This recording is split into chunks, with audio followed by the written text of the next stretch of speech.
Well,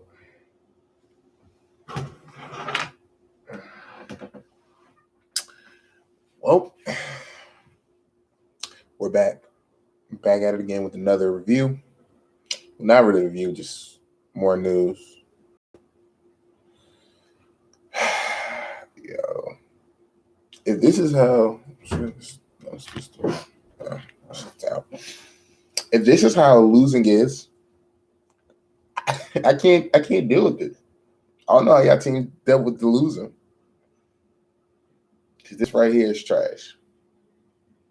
This right here is kind of trash. And again, some of it, it was meant to be,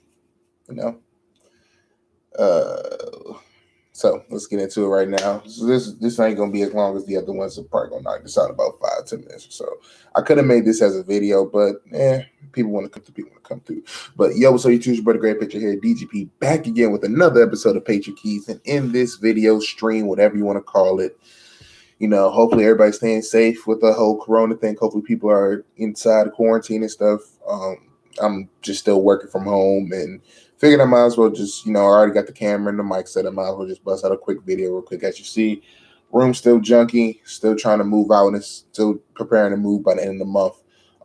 So stick them out with that. But I'm just kind of glad we have football season, that I have now the motivation to, even if I don't make a video, just come on stream and just kind of talk about some things. So news came out and it kind of came back to back. What's good, Beast Mode? Kind of came back to back. But Ted KARRAS, who was technically our starting center last year, David Andrews had the blood clots, didn't play at all last year. So he was kind of our starting center, but got hurt, then, kind of came back and stuff. But he was basically our starting center last year. He's going to sign a 1-year, $4 million deal with the Miami Dolphins. And he's going to rejoin Brian Flores, man, a former Patriot coordinator, and a former Patriot player. Also, too, forgot to mention, Danny Shelton gets signed with the Detroit Lions, too. He gets signed to, I think it's a 2-year, $8 million deal. When we brought him back this year, I think we was only paying him like $1 million or something. Like $1 million was very cheap contract. And we didn't know how great he was going to be, but he actually became our best run stuffing defensive lineman.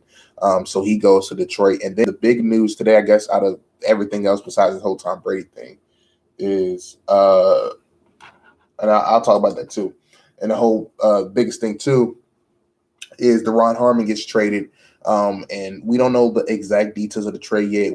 Ian Rappaport from NFL Network has reported it's just a swap of late picks. So I'm assuming it's HARMON and I would guess a 4th-round pick and our 4th-round pick for their 4th rounders, or something like that, or our 5th rounder and their 4th round. It's something crazy like that. More so a cap move.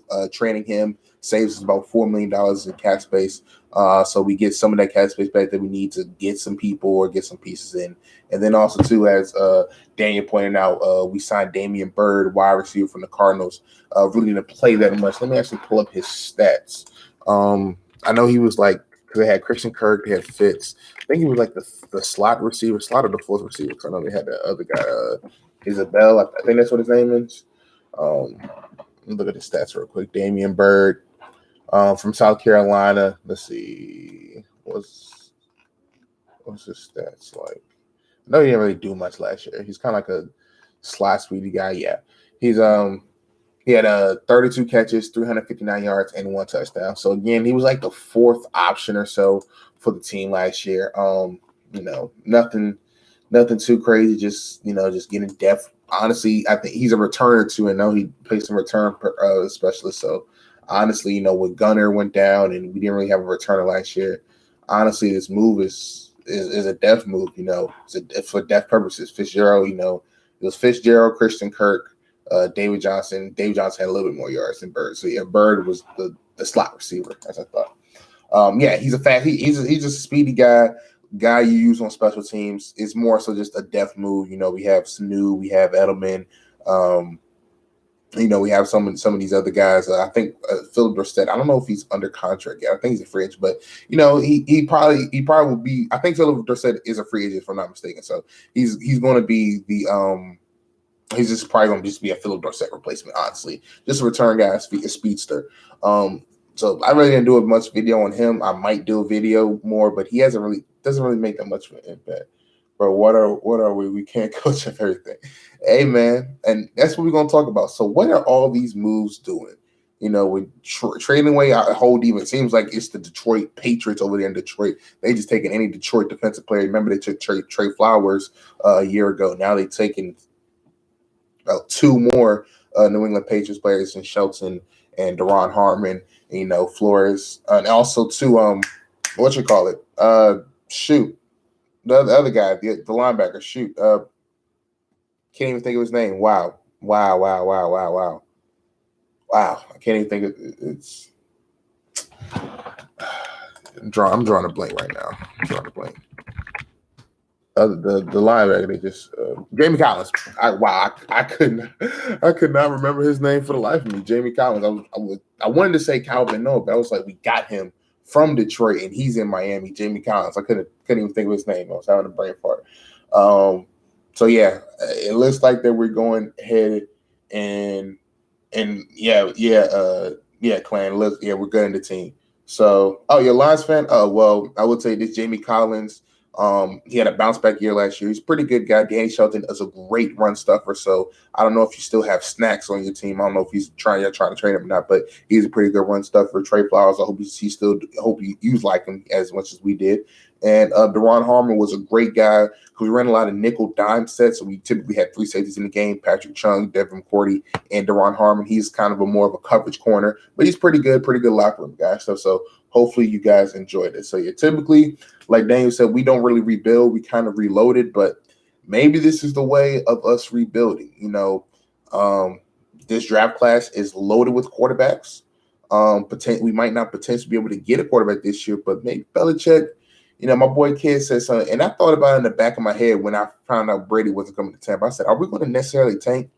And what if, also too, the Patriots look like they're going to move forward with Stidham. So I probably would do a video about it, more on them, do some more research on him. Again, I'm not that big of a fan of him. I don't really like him like much of a quarterback, but he's going to be the quarterback. And so, hopefully, he's the best. Justin Herbert's available if he's in the late round. But what if we're tanking and we go tank this year to try to get Trevor Lawrence next year? What if the tank for Trevor Lawrence? What if Belichick is like, you know what?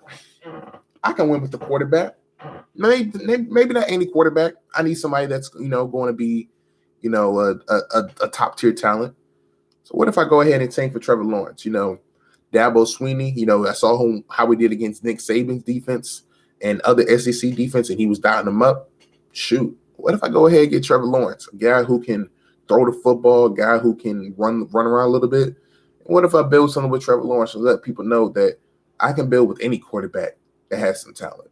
You know what I mean? So maybe we're tanking for Trevor Lawrence. We lost Brady Collins. Man, we just losing everybody, man. It's hard to keep track at this point. Yeah, Danny Shelton. Yeah, man. Like I said, it's hard to keep track at this point. But yeah, what if the tank for Trevor Lawrence? Let me know your thoughts, in the stream right now or in the comment section after this video. Do you think the Patriots are trying to tank for Trevor Lawrence? And are you okay with us if we do decide to tank for Trevor Lawrence? Personally, if that's the way we're going to go, hey, let's go. Let's tank. Let's tank.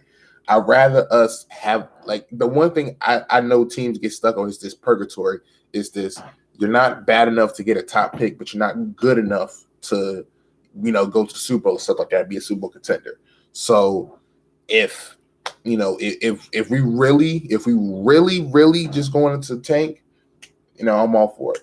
Rather have Cam Newton. The thing with Cam Newton, we got to wait for him to get released and then sign him, because if we trade him, we mess up some of our comp picks that we have. So right now, losing Brady, we're losing Collins, we're losing all these pieces. Next year, we're going to have like about 4 to 5 comp picks. So we're going to have like a lot of third round, a lot of fourth round picks, stuff like that. Those compensatory picks, we want to have a lot of those. So trading for Cam Newton kind of hurts us a little bit, because then we potentially can get one of those up. But hey, if we just go ahead and just sign him, we can get him up. Would I have a problem with Cam Newton as a quarterback? Personally, not really. He wasn't my preference. If I had to pick a quarterback, I would say Bridgewater. I thought he fit more with the system better. But Cam Newton, former MVP, wouldn't be too upset at that. Hope we draft Xavier McKinney. Hey, I heard he was really nice. I was looking at some mock drafts, and I was seeing them. I saw one that said we drafted him, and then I saw some that was like he was drafted like a pick or two, something like that before us. But yeah, that would be dope, man. That would be dope. Yeah, man. I can see Belichick drafting a lot of good players, though. Look, man, this is the true test right now. We are in the end game, the Patriots dynasty. It's the true test right now with the Belichick. Is Belichick, if he's really that coach, is he really that GM? This is his test right here. So that's all I'm going to say right now. I just had to give y'all some of the quick news. Again, updates. We get about 3 to 4 comp picks for losing all these pieces. Danny Shelton to the Lions. Jamie Collins to the Lions. DURON HARMON we just traded to the Lions.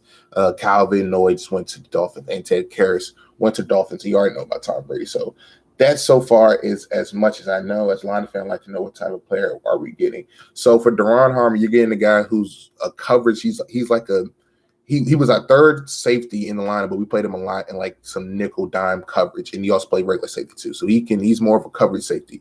With Danny Shelton, he's a run stuffer. He was our best run stuffer in defensive tackle this year. He was on a cheap like 1 year, $1 million contract and way outperformed it. So he's a pretty good run stuffer. And then for Jamie Collins, he's just he's lost some of his speed a little bit, that he had early in the year, but he's a pretty good linebacker. Can kind of cover. I wouldn't say running backs are tight ends now because they're just way too fast, but he's a good coverage linebacker, and he's also decent in the run game too. But overall he's a pretty good linebacker. So you're getting a lot from them. We have to have a 2010 type draft. Yeah, hold on, 2010. Let me see something real quick. If this is the draft that I'm thinking of, then I'm about to just be bucket there.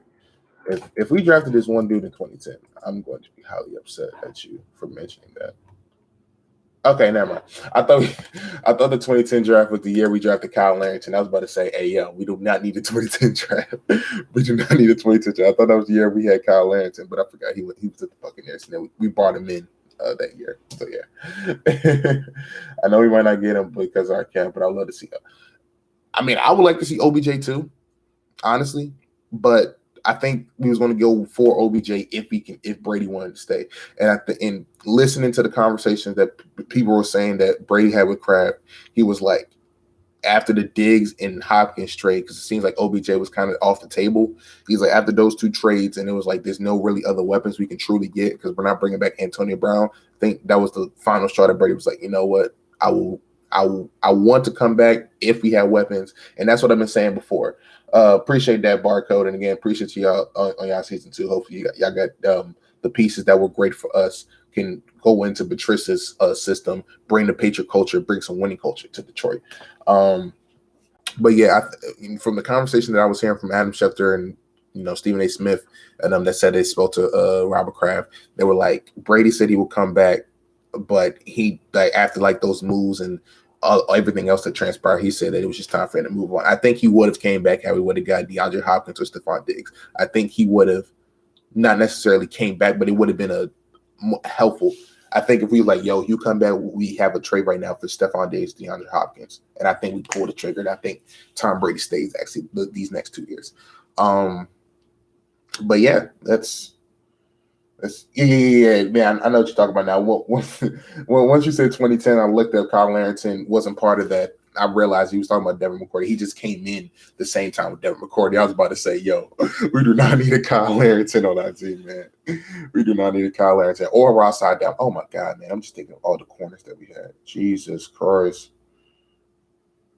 No, I like Herbert. I think Herbert's a great guy, but I just don't know if he's going to be in the position, if he's going to fall to us. And also, too, it's kind of hard, too, when you draft 2 quarterbacks back-to-back years. It's kind of not that good of a look as a franchise. Now, for the Cardinals, it's kind of working out for them when they draft Frozen, then you draft Kyler Murray.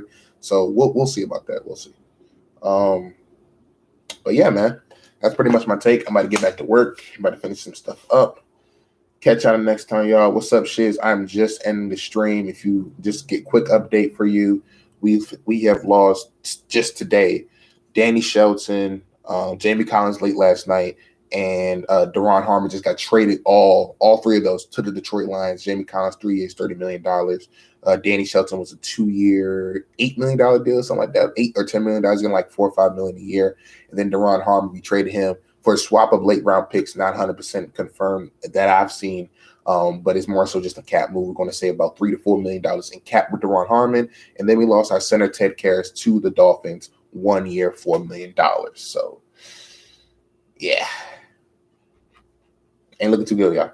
Ain't looking too good, but it is what it is. I'm going to catch y'all next time, y'all. Peace.